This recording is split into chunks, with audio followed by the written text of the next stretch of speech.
उत्तराखंड के मुख्यमंत्री पुष्कर सिंह धामी ने ऋषिकेश में जनसभा को संबोधित किया। इस दौरान सीएम धामी ने कहा कि हमने प्रदेश की जनता के सामने ये संकल्प रखा था कि नई सरकार बनते ही हम प्रदेश में समान नागरिक संहिता का विधेयक लाएंगे।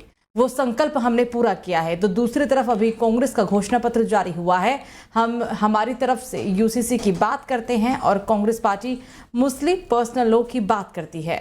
हम एक तरफ यूसीसी की बात करते हैं और कांग्रेस पार्टी मुस्लिम पर्सनल लॉ की बात करती है। भाइयों बहनों, जिन पार्टियों ने अपने शासनकाल में देश को लूटने का काम किया है, आज जब उनसे जवाब मांगा जा रहा है तो तमाम तरह से आदरणीय प्रधानमंत्री जी को अनाप शनाप कहने का काम उनके द्वारा हो रहा है। भाइयों बहनों, हम सभी जानते हैं आज कुछ विपक्षी पार्टियां बौखलाकर जो उनके स्लीपर सेल हैं वो स्लीपर सेलों को आगे कर रही हैं। हमको आज न उनके जातिवाद के चक्कर में आना है, न वर्गवाद के चक्कर में आना है।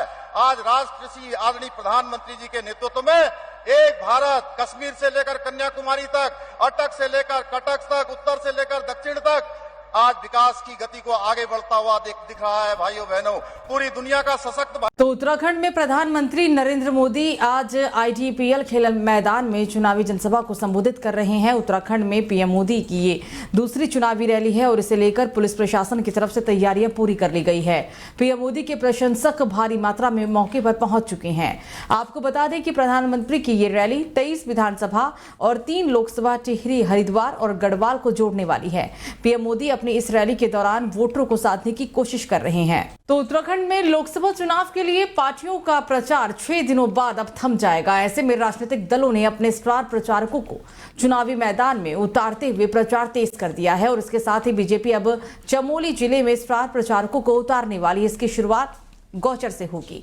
गौचर में 12 अप्रैल को केंद्रीय रक्षा मंत्री राजनाथ सिंह गढ़वाल लोकसभा सीट से बीजेपी प्रत्याशी अनिल बलूनी के पक्ष में जनसभा को संबोधित करेंगे। बीजेपी ने इसकी तैयारियां भी शुरू कर दी है। रक्षा मंत्री के कार्यक्रम को लेकर बीजेपी के प्रदेश प्रवक्ता सतीश लखेड़ा ने गौचर पहुंचा और तैयारियों का जायजा भी लिया। इस दौरान उन्होंने कहा कि राजनाथ सिंह की सभा के बाद श्रीनगर में उत्तर प्रदेश के मुख्यमंत्री योगी आदित्यनाथ जनसभा करेंगे। गोपेश्वर और अन्य स्थानों पर भी पार्टी स्टार प्रचारकों को उतारेगी। तो उत्तराखंड में 19 अप्रैल को लोकसभा चुनाव के लिए मतदान होगा और इसे लेकर मैदानी इलाकों में राजनीतिक गर्मी भी अब अपना रूप दिखाना शुरू कर चुकी है। चुनाव में इस बार प्रत्याशियों के साथ ही चुनाव आयोग के सामने सकुशल चुनाव कराने की भी चुनौती होगी।